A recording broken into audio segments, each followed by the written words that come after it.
Ryan, you saw the rehab start. You talked to Corey. What really stood out about that? Well, just the fact that he got on the mound after so much time away. Like he said, that's just getting in front of a crowd is a big, big thing. You're facing somebody in a different uniform. You're not in Goodyear, Arizona. You're not working out before the gates open at Progressive Field. So I think he looked like he belonged. Certainly, that's one of the first things you look for. Is the delivery smooth? Does it look familiar as it did when he was out there last time? And it did. I went and talked to him before the game very briefly. He looked to be in good physical condition. He just was raring to go. And, 2 hits, they both happened to go out. That's what happens in AAA in 2019. There are a lot of home runs being hit. But, yeah, outside of that, there wasn't even a lot of hard contact against him. And he struck out 2 batters, walked 1 man. Actually, only took him 40 pitches to get through the 3 innings. He was scheduled to go 50, 55 pitches.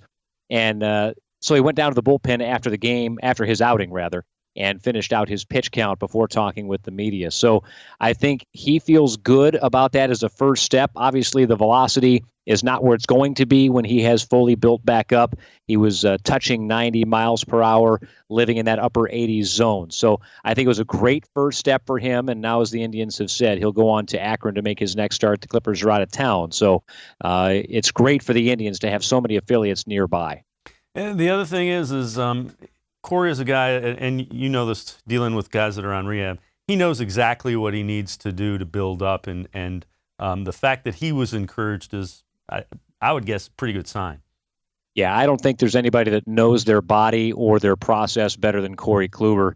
The whole Klubot thing, he's very stoic. He doesn't show a lot of emotion, and that is a part of who he is, but he's also a guy who's always been very regimented and very serious about maintaining his physicality and putting himself in the best position to help the team every time he takes the baseball. So I think, as you heard there in the clips when he was talking after his appearance, he felt good. I asked him later on about, is he raring what's coming forward? And he said, he's trusting the process of the rehab.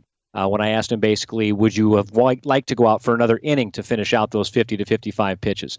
And you could see that, the competitor in him wanted to get back out there and continue, but there's a plan in place. And that plan is well thought out. The Indians don't do anything without a plan. And Corey has bought into that over his entire career. So they are, I think, in lockstep with what they want to do to get him back to the major leagues. And he felt, I think, that he took a major step forward yesterday. Location and command, actually, did you see kind of that? Obviously, first time back in 3 months, that's going to be spotty in a live game. Did you see that kind of get better? I think, and you mentioned at the top of this, 5 outs in a row to finish out the outing. So it did get better. His command got a little bit finer. The fastball velocity will grow. The breaking stuff looked pretty good. He threw a couple of breaking balls that really looked sharp, and he located where he wanted to.